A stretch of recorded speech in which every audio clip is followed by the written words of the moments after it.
Marriage is what brings us together today. Those of you who are laughing know that that's a line from The Princess Bride, one of this couple's favorite movies. That simple cinematic connection was something they discovered the very day that they met. And interwoven with all of their other similarities that they immediately discovered, from parallel childhood experiences despite geographic differences, to coinciding time spent on the Upper East Side in their late teens, and the simple fact that when they met, they lived within walking distance of each other in Queens. This was something more than coincidence. It was fate, finally getting its act together. Neither Joanna nor Jake had any idea that someone so perfect was going to appear on December 27th, 2016, but it happened. And initially, they bonded through a shared love of movies as well as classic and current TV shows. That was the beginning of their lifetime of being pop culture nerds and undeniable soulmates in love.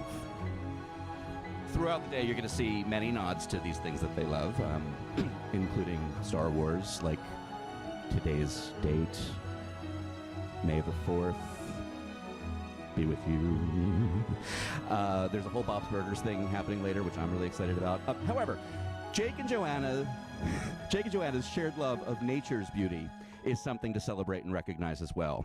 Here we are seeing these two be married between two regal trees as they were engaged in a forest like this in the Catskills at one very specific tree on Jake's family's property, where the previous fall, Jake had carved their initials inside a heart.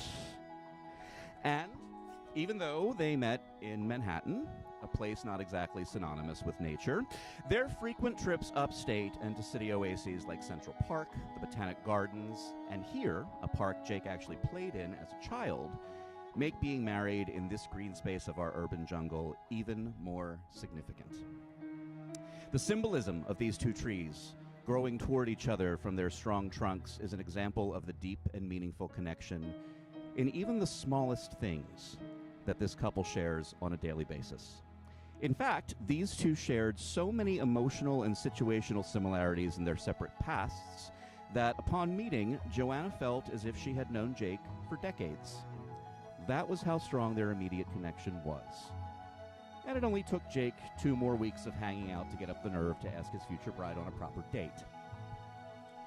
Other than their matchmakers, Flora and Chris, who we are honored to have here with us today with their respective wonderful significant others, all of us here only knew one of the two of them before they met each other. Think about that for a second. However, I think we can all agree that there was an immediate transformation in these individuals as they rapidly became a couple. Neither has been more happier or more alive. More happier? Neither has been happy. Let me try that one again.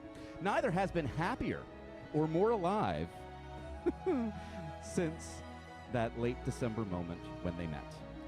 And they have continued to grow as happy individuals and a symbiotic, loving, thoughtful couple.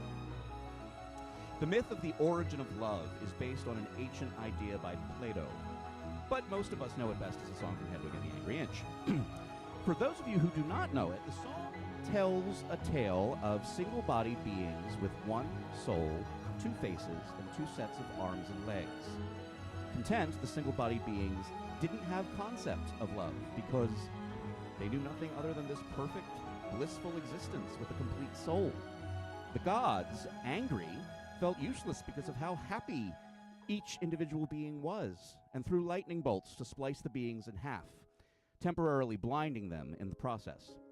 Then the newly separated beings, before they could set eyes on their other half, who also possessed half of their soul, were blown to the far corners of the earth and then left to wander, desperate to find the other half. When the 2 half-souls finally find each other, in however many lifetimes that may take, there in that instant is the origin of love, the rejoining of a broken soul with its complete and perfect matching soul, which is described as looking at your partner and knowing that the pain down in your soul was the same as the one down in mine. Oh, that's in the Joanna, who especially enjoys the version by Rufus Wainwright, which we will hear during the party today, found that this song always made her wistful for her other half. There were times before she met Jake when the song would bring her to tears, because although she knew she would one day know the feeling of love while being in her soulmate's arms, it hadn't happened yet. And now, the song brings her to tears for the happiest of reasons. Joanna and Jake are a living embodiment of this story. Beginning in late summer of 1999, the two existed in the same city, this city, and never met. Then, 17 years and a few months later, the moment they did meet, their souls screamed out, "We've found the other half!" And while thankfully they have not morphed into a one-bodied, four-legged monster, every inch of their separate beings knows that the previously incomplete souls are now whole, and they both live in true love like they never knew before. That's the origin of Jake and Joanna's love. Now, Jake says that the first time he told Joanna he loved her, just a week or so into their dating relationship, was after she asked him for a glass of water, and he said, "As you wish," as Wesley says to Buttercup in The Princess Bride, when he means to say, "I love you." These two find ways to say "I love you" daily. If you've ever heard them say pickled onions to each other, it is their furtive way of saying, "I love you, my one and only." To them, there is nothing better than to start and end each day by saying, "As you wish," or "pickled onions," or simply, "I love you." And to set that intense love of expressing love to song, we'd like to invite our incredible singer, Jennifer, back up here, along with Jake's mom, Ellen. The two of them are going to give us a delicious treat and then help us all sing along as they play and sing Sarah McLachlan's Ice Cream. The lyrics to that song, for those of you who don't know it, are printed out on the back of your program. Or if you want to pretend you don't know it, there they are on the back of your program. So join us in song, Ice Cream. Ready? Your love is better than chocolate, better than anything else that I've tried. And oh, love is better than chocolate. Everyone here knows how to find. And it's a long way down. It's a long way down. And it's a long way down. It's a long way down. And it's a long way down to the place where we started from.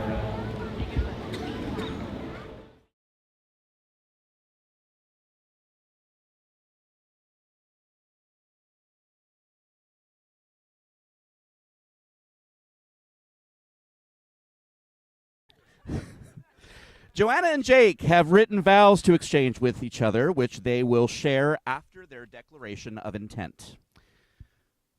That's this part. Here we go. Do you, Jake, take this woman to be your wedded wife? Do you, Joanna, take this man to be your wedded husband? Jake, your vows to Joanna, please. Try to get through this act right.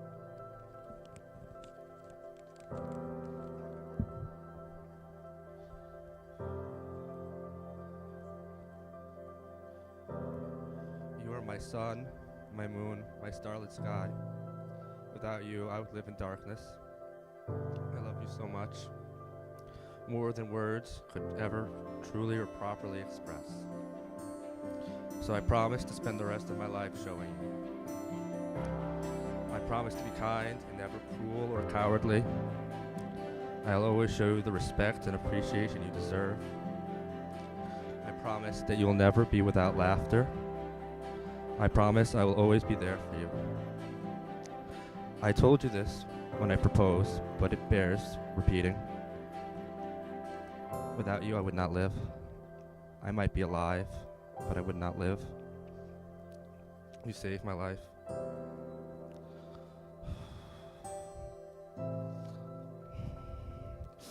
You have brought me so much joy, more than I thought possible. You are my love, my queen, my pickled onions, baby. I will love you forever, in all time and space.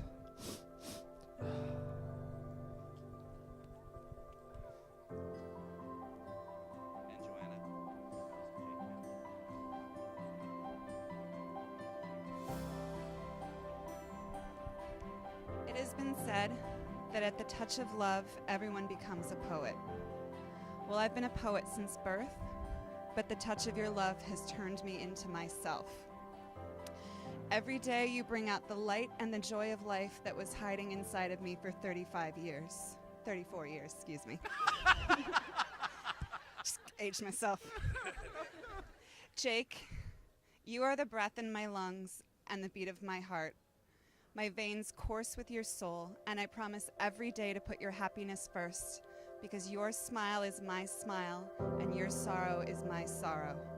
From this moment, my one and only farm boy king, our life together, and our shared complete soul will be my priority and my greatest love. I love you forever in every lifetime, in every galaxy, times infinity, plus another infinity for good measure. I am yours. And now, as a symbol of their unending love for each other in this and every other lifetime, Jake and Joanna will exchange rings. Chris, Lisa, can I have the rings? Never mind, just Chris has the rings. Okay. Jake, can you place this ring on Joanna's finger? Repeat after me. Joanna Wiles Barber. With this ring, I thee wed. Nicely done. Joanna, your turn.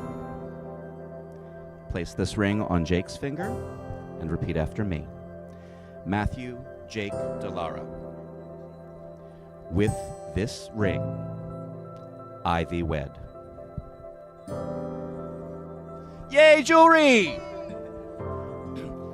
Family, two people in love do not live in isolation.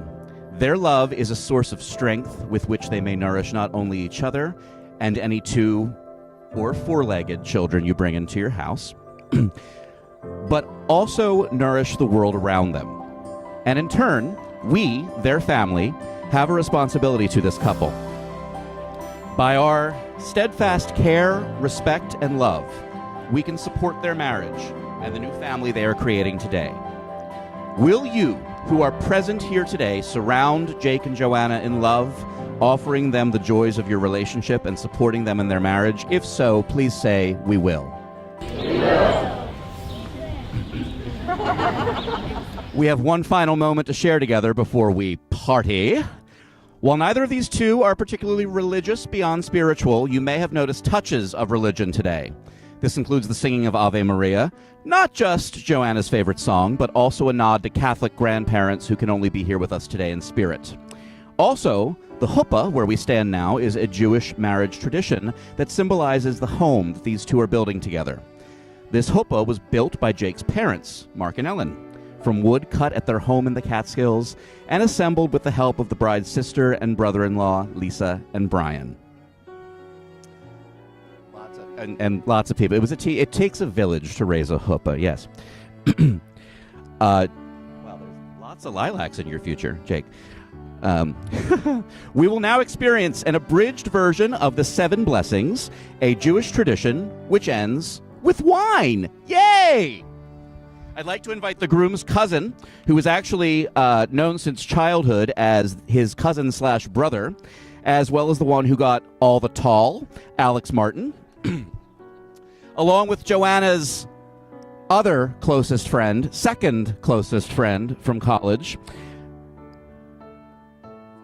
You want to use mine? You can use mine. Okay. The mother of flower children, Susan Schneider. They're going to come up here now and read to us an abridged secular version of the 7 Blessings taken from the Jewish marriage tradition.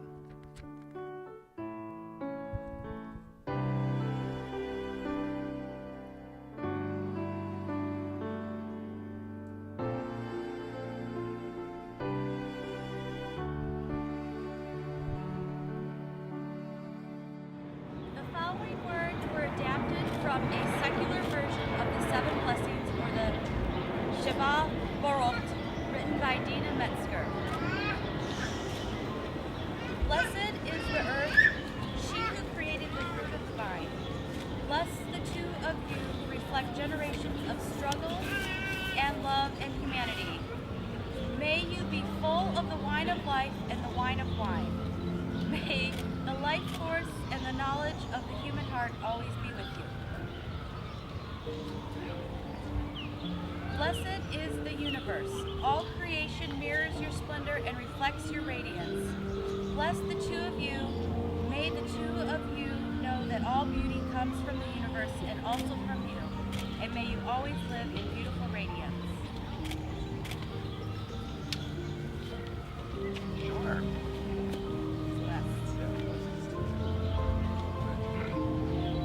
Blessed is the moment that created human beings. Bless the two of you. May you know it all. Joy and adversity, beauty and sorrow, solitude and companionship, laughter and ecstasy. May your marriage be strong enough to support you as individuals as well as the team, and to discover the entire range of your humanity in the process of nurturing your shared soul. Blessed is the universe and all of the souls that came before us, so we may live, love, and perpetuate life. Bless the two of you again. May you delight in the wonder and impossibility of the fact that you are so similar and so different. May the difficulty and enormous pleasure of marriage continually fascinate and engage you and be the source of your life.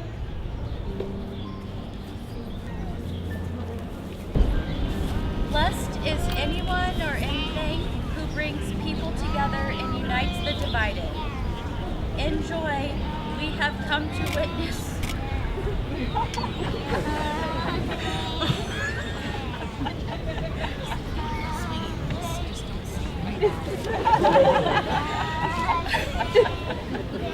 Go to Daddy, please. It is a long way down. Thank you, Dad.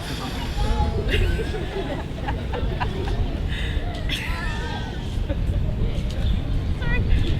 Tears of joy.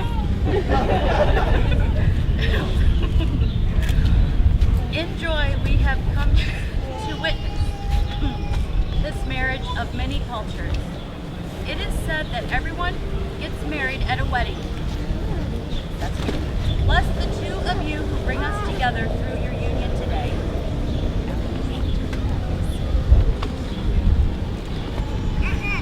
Blessed is the one who rejoices that the love between these two people is in every love that has preceded it and every love that will follow it. Bless the two of you who recreate the world for us and for yourselves.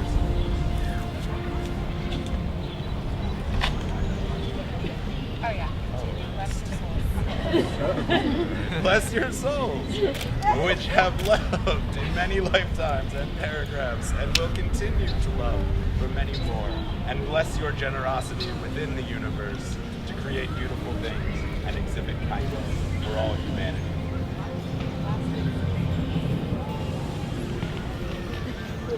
Blessed is the creation of joy and celebration, lover and beloved, gladness and jubilation, pleasure and delight, love and solidarity, friendship and peace. Soon may we hear in the streets of the city and the paths of the fields the voice of joy, the voice of gladness.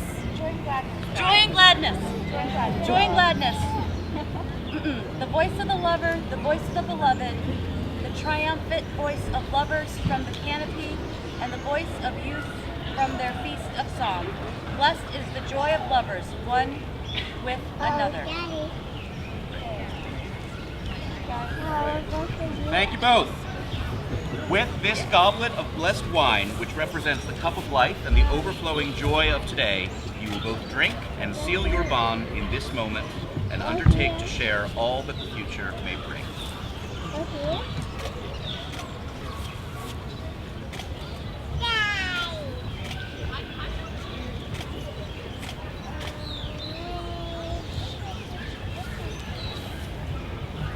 By the power of your love and commitment, and the power vested in me, I now pronounce you husband and wife. May your bond of love be as impossible to break as it would be to put back together the pieces of this wine glass. Jake, kiss her, and then break this.